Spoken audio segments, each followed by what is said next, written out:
Howdy, and welcome to the F1 Hatchet, and welcome to the Bahrain post-race reaction. What was your thoughts of this race? Was it better than Japan, or was it kind of different and but still boring? I don't know. I thought it was missing something. It had lots of action, so I would probably give it a 6 out of 10. As it was probably better than most, even with all the action throughout the field, and so you can keep action and try to figure out what things are going on. And you had some pit strategies because you could undercut some positions if you went in early and switched tires, but then you'd have to go longer on those tires. So there was some strategy involved as well, but it just seemed like it was lacking something in my viewpoint. I'm not sure exactly what it was, but it seemed to be just missing just something edge there. And then with Lando, having some issues, but Oscar just kind of running away with the field. It kind of dulled with the leads. There wasn't really a big chance that the lead was going to change.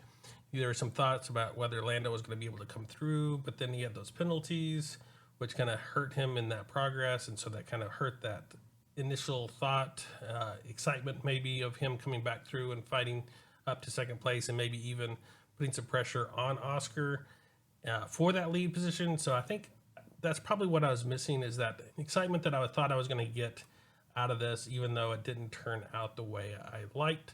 I still give it a probably above average position. But what about you? So like normal, I start from the back of the pack and work my way to the front of the pack, and I go through each driver, giving you my thoughts on how well they did, and if I knew what happened to them during the race, I kind of give you a breakdown of what happened to them throughout this race to give you a little bit more feel for how they did. Starting from the back, we have Nico Hulkenberg, who was disqualified. He started off in 16th and would have ended up in 13th if it wasn't for the disqualification for that excess plank wear that he had on his vehicle. He lost 4 spots at the very first lap, so he had a pretty bad start. He did a 2-stop race, stopping on lap 5, switching from a set of softs to a set of mediums, and then on lap 27 he switched to another set of mediums. He just did pass Bortoleto, his teammate, for 19th position on lap 5. He passed Hadjar for 16th position on lap 36, where they had that restart. And he passed Sainz for 15th on lap 44. Then we come to Carlos Sainz, who started off in 8th and ended up in 19th. He ended up having a DNF, where he just ended up pulling that car in due to damage caused by Yuki Tsunoda, where they were having some issues. And I think they ended up having another penalty as well that just caused them to say it was enough and just pull that car back in and not risk anything else going on.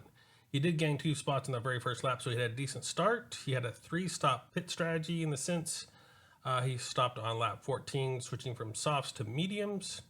And then on lap 32, switching to another set of mediums. And then on lap 44, he switched to another set of softs, which I think was more just to serve that penalty that he had for running Kimi off the track, and had a 10-second penalty for that. He did pass Hulkenberg on lap 16 for 15th. He passed Hadjar for 12th on lap 18. He passed Yuki on lap 30 for 6th.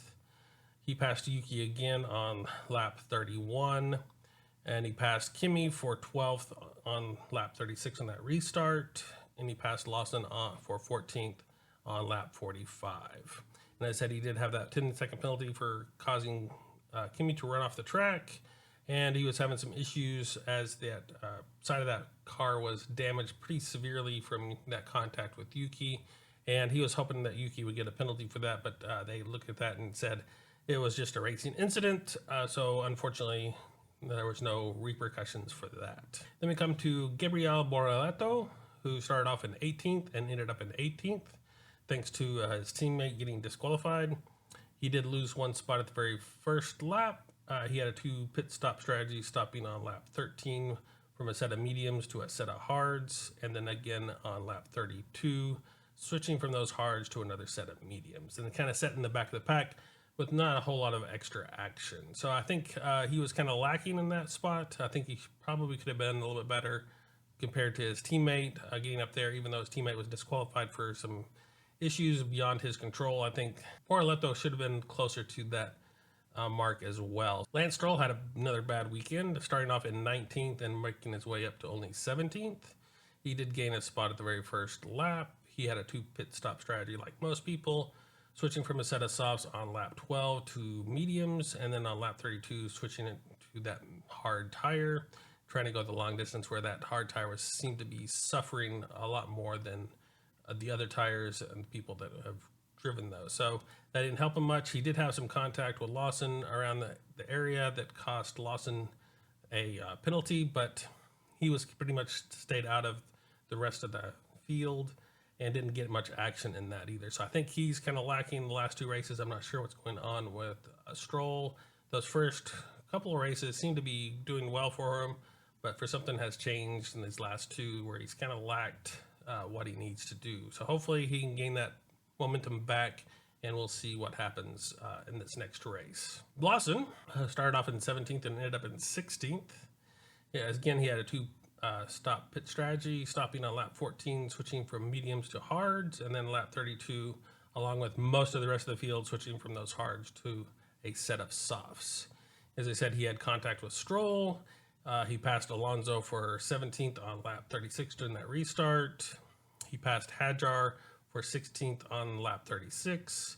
He passed Hulkenberg for 14th on lap 41 and passed Duhan for 13th on lap 51. Then he had a 5-second penalty for causing a collision, and then another 10-second penalty for causing a different collision. I think that was with Stroll and Hulkenberg that he had those contact with. I didn't see that was that bad of a damage or anything that was that serious to me, at least on the one I saw, but I don't think I saw both of them. So I don't know if the second one really deserved a penalty or not, but it seemed like it was kind of harsh for that aspect, in my view, to get a contact, especially when the Yuki contact with Sainz didn't have any kind of penalty whatsoever. So I don't know what the criteria is for that, but I think that was kind of harsh in that regard. Anyway, that ended up dropping back down to that 16th position. So maybe he can do a little bit better. I know he was kind of complaining about he didn't know how to pass without having a little bit more contact or a little bit more aggressive in that nature. So we'll see if that can play out in the future races or if he gets knocked out of the field because of those penalties. Then we come to Fernando Alonso, who started off in 13th and ended up in 15th. So kind of a bad race for him. He did gain one spot at the very beginning. In that first lap, he had a two-pit stop strategy, stopping on lap 16 from a set of mediums to another set of mediums. And then on lap 32, he switched to a set of hards. He did pass Lawson for 18th on lap 18. He passed Stroll, his teammate, for 17th on lap 19. And then he passed Hulkenberg for 16th on lap 26.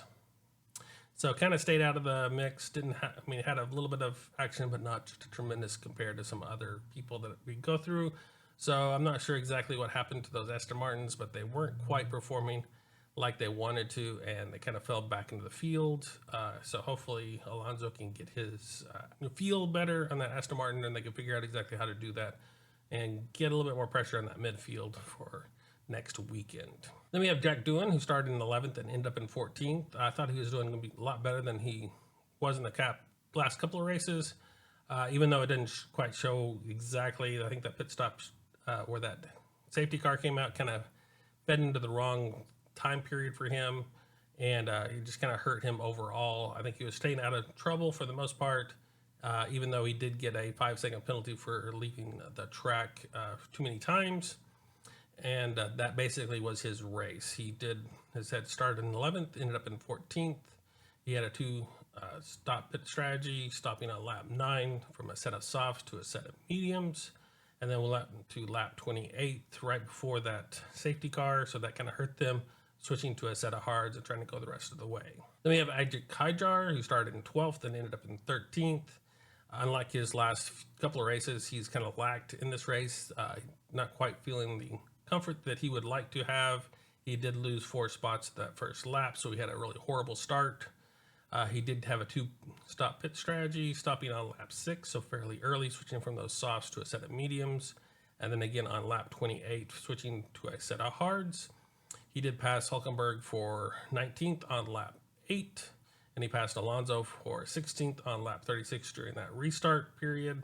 And he had a black and white flag for track limits on lap 23, but he, as far as I know, didn't actually get a penalty for that, so he was able to maintain the track limits for the rest of the race, which is pretty impressive since he already had that track limit black and white flag that early in the race. And then we come to Alexander Albon, who was trying to make up some ground as he had a fairly poor qualifying session, started off in 15th and ended up in 12th, not quite where he wanted to be into those point range. He did gain a position on the very first lap. He had a 2 pit stop strategy, stopping on lap 16 from a set of softs to a set of hards.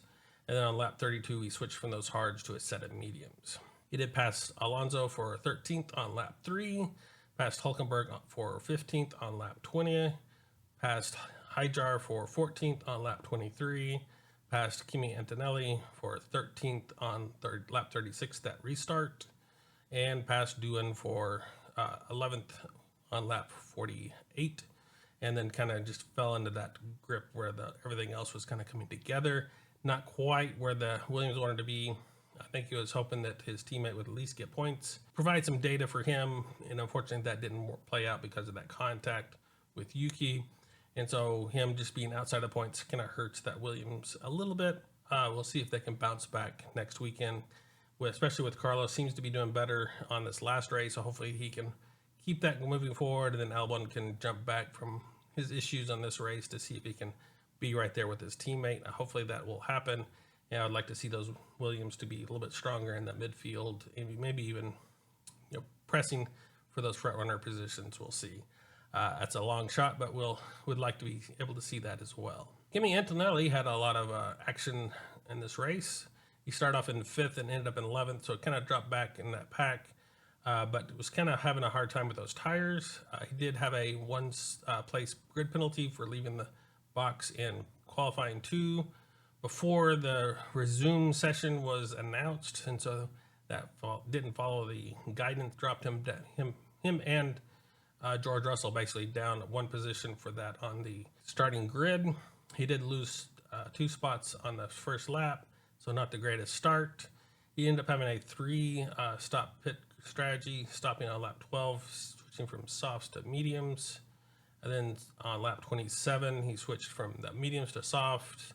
And then when everybody else pitted on lap 32, he pitted again, switching to another set of softs. So he didn't lose a whole lot of ground on that 3rd pit stop strategy, switching to another set of softs, but I'm sure it did not really help him directly. So hopefully, I know George was struggling with those softs by the end of the race. So we'll have to see if they have a better pit strategy, and I think that's kind of what played out in this. They just didn't get it quite right for this race.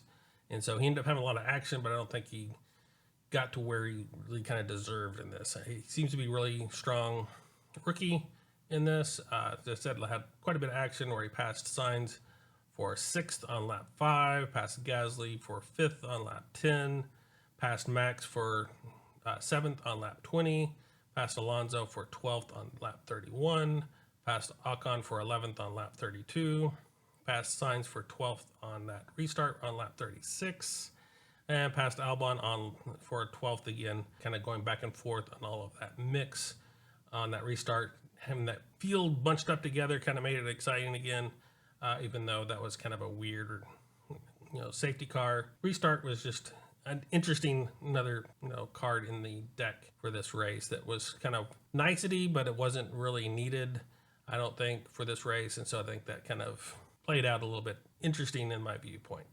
He did get a black and white flag on lap 23 for track limits that he was able to withstand, not going out of track limits again and getting a penalty as far as I'm aware. So he did a pretty good job, I think. I think mainly it was just the strategy that they put him in for that early pit stop, then switching it to that soft so early, knowing that he's going to be able to do another pit stop and then having that lap 32 pit stop along with everybody else, just to kind of play into that safety car to try to gain advantage, but it just didn't quite work out for him in my viewpoint. So I think he's still doing good, and I think he'll bounce back next weekend, kind of being up there closer to his teammate George Russell in his runnings and putting some more pressure on how everything went. Starting off in the back, when that top 10 was Oliver Behrman, which in that Haas, I was really surprised that the Haas's were making it up that far after the warm-up sessions and the qualifying sessions.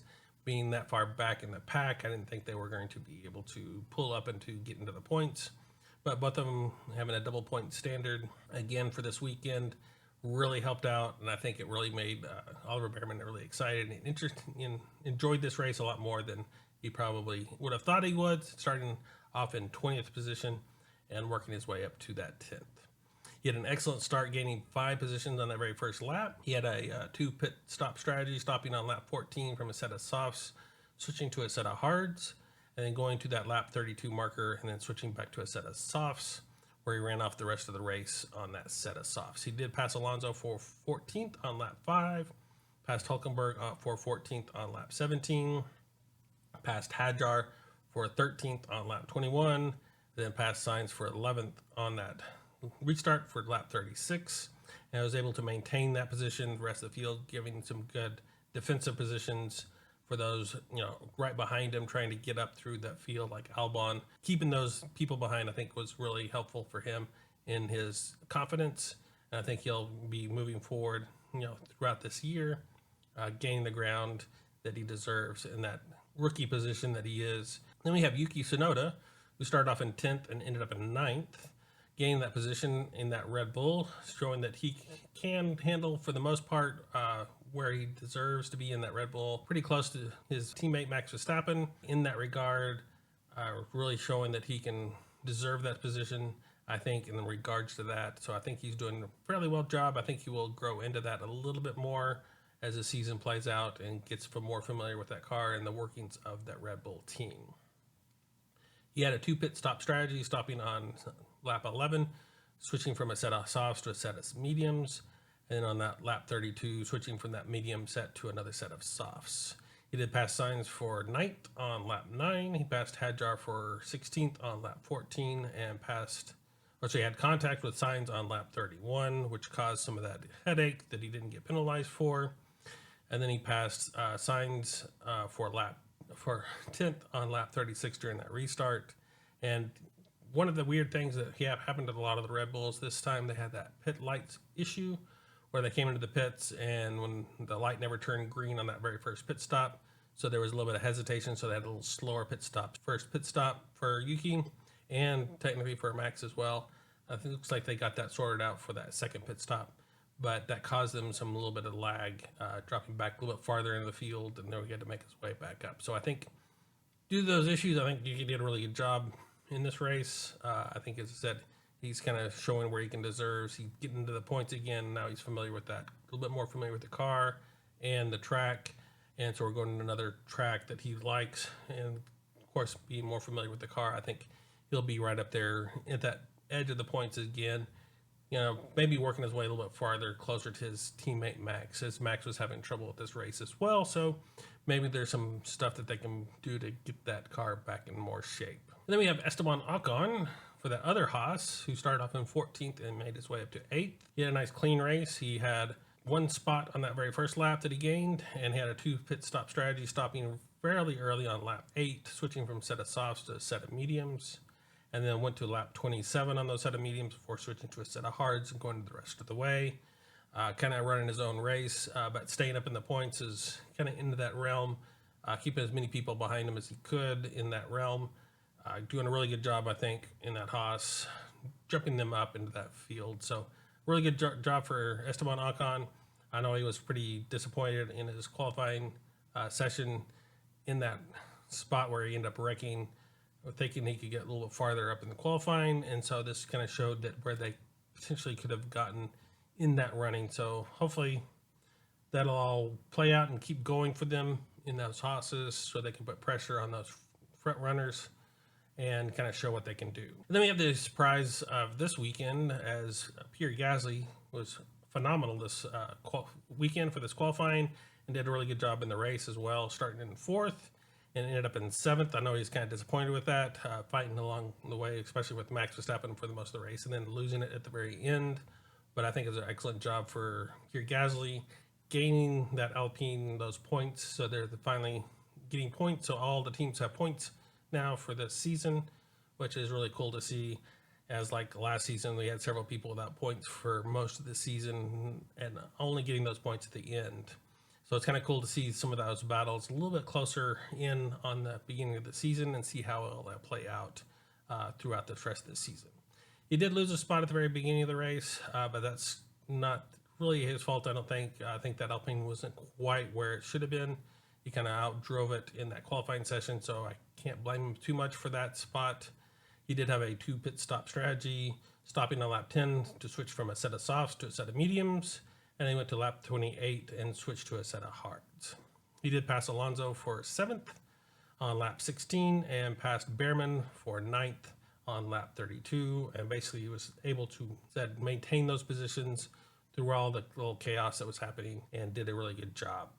Unfortunately, he did lose that 6th position to Max Verstappen, and Max Verstappen started off in 7th and ended up in 6th. I know he was struggling this weekend. Didn't like the brakes, didn't like the tires.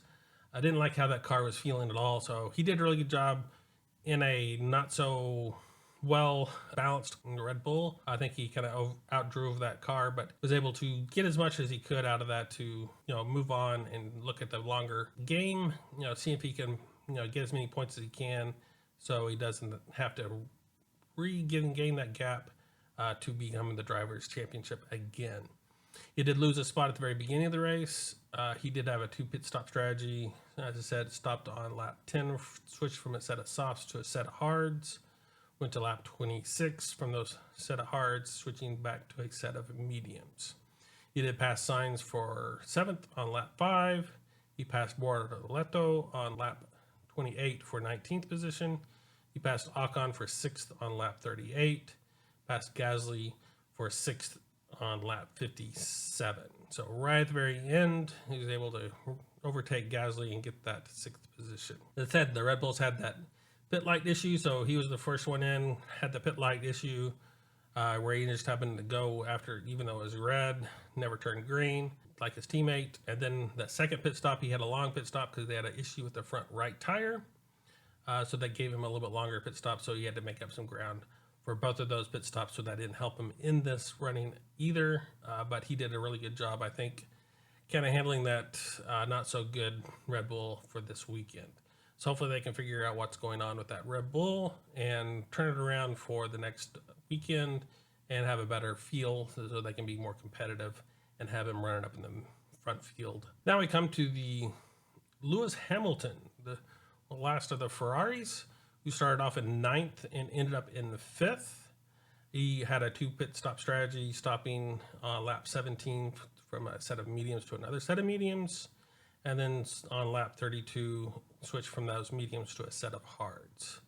He passed Sainz for 8th on lap 9, passed Yuki for 10th on lap 19, passed Duhan for 9th on lap 22, passed Max for 8th on lap 23, passed Kimi for 7th on lap 25, passed Ocon for 6th on lap 28, and he was voted the driver of the day.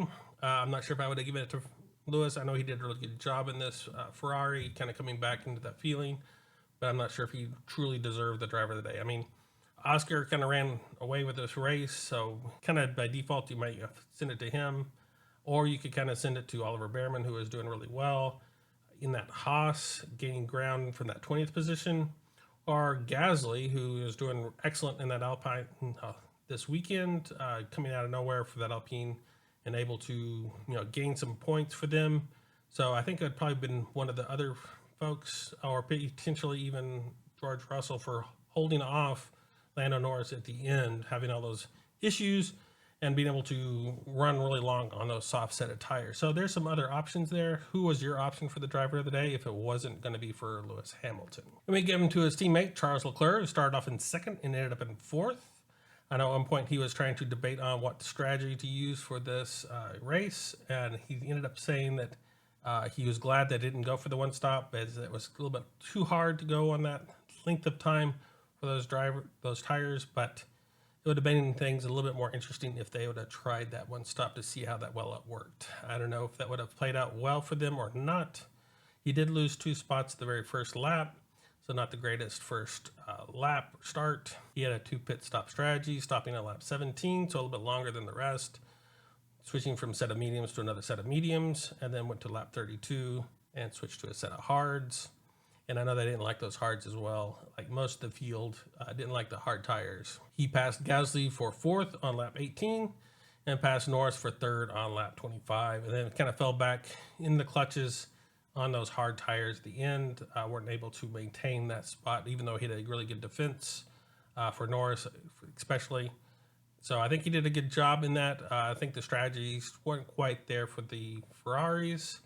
And I think maybe it wasn't necessarily the strategy. Maybe it was just that car couldn't handle the tire situation that they were in and get the speed out of it that they needed to be truly competitive with the Mercedes and the McLarens. And I know McLaren was kind of running out in front for most of the field and just had some issues with Lando. And speaking of Lando, he started off in 6th, so had a pretty bad qualifying, not quite messing up on that last stint in that qualifying session, not quite gaining where he wanted to be, but he ended up in 3rd, so kind of recovery a little bit. I think he could have made it up to 2nd and maybe even put pressure if he hadn't had that false start that he did. But he did gain 3 spots at the beginning of the race on that first restart. There's some debate because of that, because he had that starting outside the grid box just ahead of it. So he got a 5-second penalty there that he had to make up that time, which I think hurt him in that run. I think if he could have gotten out in front of George in that first area, he would maybe be able to put a little bit more pressure on Oscar, and we could have had a little bit more exciting race for the front running positions. But that's just my thoughts in that regard. But with that 5-second penalty, he put him back in that dirty air too much, where he had to fight to get around some of the Ferraris and put a little bit of pressure on George, but not near enough at the end of the race. So a decent race for Lando, recovering from some mistakes, but having those mistakes, of course, didn't help him in this race at all to start off the race, or having to recover during that race time period. Kind of hurt him in that regard. But he did have a decent race, I think, overall. He did pass Borletto for 12th on lap 12, passed Lawson for 9th on lap 14, passed Hamilton for 3rd on lap 38, and passed Charles Leclerc for 3rd on lap 52. He did get a black and white flag on lap 53. So, and they really strongly, hit him up on the radio saying where he could not use DRS, so that just in case he was going to go off the track limits and get pushed back into the clutches, because they really wanted that 3rd position that he ended up in to keep him in that front runner position for the Drivers' Championship and, of course, the Constructors' Championship as well. Then we come to the last 2 with George Russell. Started off in 3rd and ended up in 2nd. That said, he ended up having that 1-place grid penalty for being let out of the box and lining up in that Q2 session before it was really notified that they could resume that session. So they didn't like that, and so they gave him a 1-place grid penalty. He did gain that spot at the very first lap, so that didn't hurt him terribly, but I'm sure it didn't help him at all. He had a 2-pit stop strategy, stopping on lap 13 from a set of softs to a set of mediums, and went to lap 32 on those set of mediums before switching to another set of softs, where he went the rest of the way. And I know that he was kind of questioning that, and he said it was a really hard race to keep going on that set of softs, keeping Lando and everybody behind them when those tires were going off near the end of the race. He did have a good start, passing Charles Leclerc for 2nd on the first start of the race. He passed Albon for 4th on lap 15. And then he started having, at the end of the race, some of this brake-by-wire issues where he said it was going long or maybe getting short, kind of not being consistent, not being really there. And so there were some issues with that. And of course, there were some issues potentially with the steering wheel, because they said the steering wheel may go blank, but just continue driving on the radio. So that was kind of interesting to hear that going through as well, trying to defend that 2nd position. So overall, I think George did an excellent job with the car that he was given and where he belonged. I think he probably didn't quite deserve that 2nd overall. I think the McLarens had a better car, but he was the better driver in the circumstances. I think taking advantage of everything that he could and maintain that 2nd position. So really good run for George Russell. I think that gives him that little step forward and some of that more confidence, as he's had a couple of podiums now in these last few races. So they can keep that development going for that Mercedes and maybe put a little bit more pressure on the McLarens throughout the season. So we'll have to wait and see if that really plays out. Oscar Piastri started off in first, had an excellent qualifying session, and ended up in first. Didn't really lose that first position throughout this whole race. Had a really good start with keeping everybody behind. Had a good restart as well. Even though there were some questions that he may have started off a little bit too early, because they had that long straightaway, but that didn't really play out. So he's able to keep that up. So good strategy, at least enough for him to keep that first position and kind of run away with this. He did have a 2 pit stop strategy, stopping on lap 10 from a set of softs to a set of mediums. And again, went to that lap 32 marker when that safety car came out and switched to a set of mediums. He had the fastest lap, and that was closer to the end of the race. So he kind of had that in range. So he did a really good job there. And to kind of show you how the race played out overall with him, on lap 5, he had a 2.2 second lead over Russell. Lap 10, he had a 3.4 second lead over Russell. Lap 20, he had a 4.1 second lead over Russell. Lap 30, he had a 6.6 second lead over Russell. And then on that safety car came out at lap 32 for debris, which is questionable. I never really saw the debris on the track. I don't know where that came from. I don't know how much there was, but it didn't, to me, I didn't see any, collisions that would have really caused a bunch of debris to really cause a full safety car. I would have thought they could have gotten away with a virtual safety car or something else in between that corners. But a full safety car kind of bunching up the field again kind of was a little too much, I thought, in my regard. But of course, I didn't see the debris in the corner, so I can't verify that for certain. Due to that, Oscar lost an 8.4 second lead over Russell during that, so he had to, keep that ground going again.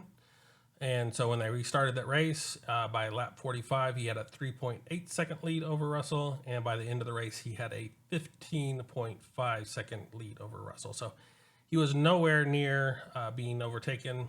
As I said, there would have been small chance that his teammate Lando Norris could have made it up to him and put some pressure on him if he hadn't had those 5-second penalty near the beginning of the race. So he had to do on that first pit stop, keeping him in that dirty air where he had to overtake some other drivers in those defensible positions. So in that regard, it's hard to know, but if he would have even got up there or not. But I think Oscar did an excellent job across the weekend. He did what he needed to do, got the qualifying session out of the way, maintained the lead on the first lap, maintained the lead on the restart, and basically drove away with it without too much pressure from Russell throughout this race. So excellent job from Oscar Piastri. He deserves every point of this weekend. Great on him. So what did change in the driver's standings? Well, we had Carlos and Isaac drop back because of Pierre Gasly, and Yuki staying where he was, getting that little extra point. Oliver Behrman now has 6 points, tied with Nico Hülkenberg and Pierre Gasly, who jumped up into that 11th position with 6 points this weekend. And then we have Lewis Hamilton jumping Alexander Albon for that 7th position. Charles Leclerc jumping Kimi Antonelli for that 5th position. Max dropping back to 3rd after Oscar jumps up to 2nd now with 74 points, just behind his teammate with 77. So with that tightening drivers' championship, with that really tight field, what is that going to compare to the constructor standings? What happened there? Well, we have Kick Sauber dropping back into that 10th spot after Alpine scored 6 points, so they moved up to 9th. So now everybody has points, which is good to see. And you have Williams dropping back behind Haas into that 5th position for Haas with 20 points and Williams 19. And then you basically have McLaren now with 151, kind of dominating the Constructors' Championship, with Mercedes behind them with 93, Red Bull with 71, and Ferrari with 57. So there's still some chance to have something happen in that field during this season, but it looks like so far a dominant Constructors standing with McLaren. So coming up next, we have Saudi Arabia or Jeddah. And again, that's next weekend, so that's the end of our triple header. And that track has a length of 3.836 miles and have a total laps run of 50 with a total distance of 191.662 miles.